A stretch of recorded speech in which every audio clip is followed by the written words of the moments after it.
সুপ্রিয় দর্শক মন্ডলী, আসসালামু আলাইকুম। আশা করি আপনারা সকলে অনেক ভালো আছেন। আল্লাহর দান মৎস্য হ্যাচারিয়া নার্সারির পক্ষ থেকে আপনাদের সকলকে জানাই আন্তরিক শুভেচ্ছা ও অভিনন্দন। সুপ্রিয় দর্শক মন্ডলী, আপনারা যারা বাণিজ্যিকভাবে মনোসেক্স তেলাপিয়া মাছ চাষ করে লাভবান হতে চান, তারা চাইলে আজই আমার সঙ্গে যোগাযোগ করতে পারেন এবং আপনার নিজস্ব মনোসেক্স তেলাপিয়া মাছের পোনাটি বুঝে নিতে পারেন। এই মাসে চাষ করার ক্ষেত্রে কিন্তু আপনাদের বেশ কিছু ধাপ অবলম্বন করতে হবে। ধাপগুলোর মধ্যে প্রথমে রয়েছে পুকুর প্রস্তুতি। পুকুর প্রস্তুতির জন্য আপনাকে সাধারণত একটি মাঝারি সাইজের পুকুর বেছে নিতে হবে।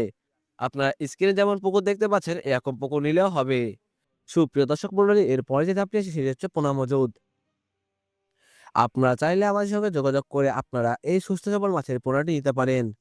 স্ক্রিনে আমাদের নাম্বার দেওয়া রয়েছে এবং ডেসক্রিপশনে আমাদের ঠিকানা দেওয়া রয়েছে। আপনারা চাইলে আজই আমার সঙ্গে যোগাযোগ করে এই মাছের পোনাটি নিতে পারেন। সুপ্রিয় দর্শক মন্ডলী, এরপরে যে ধাপটি আসে সেটি হচ্ছে খাবার। আপনার স্ক্রিনে দেখতেই পাচ্ছেন আমরা কেমন ধরনের ফিড আমরা আমাদের মাছকে খাইয়ে থাকি। ঠিক এমন পোনা এবং এমন ফিড হলে আপনারা কিন্তু খুবই অল্প দিনে আপনাদের নিজেদের আর্থিক অবস্থার পরিবর্তন করতে পারবেন এবং হতে পারে এই মাছটি আপনার সফলতার চাবিকাঠি। তো আর দেরি না করে আপনারা আজই আমার সঙ্গে যোগাযোগ করুন এবং আপনার নিজস্ব মাছের পোনাটি বুঝে নিন। ধন্যবাদ।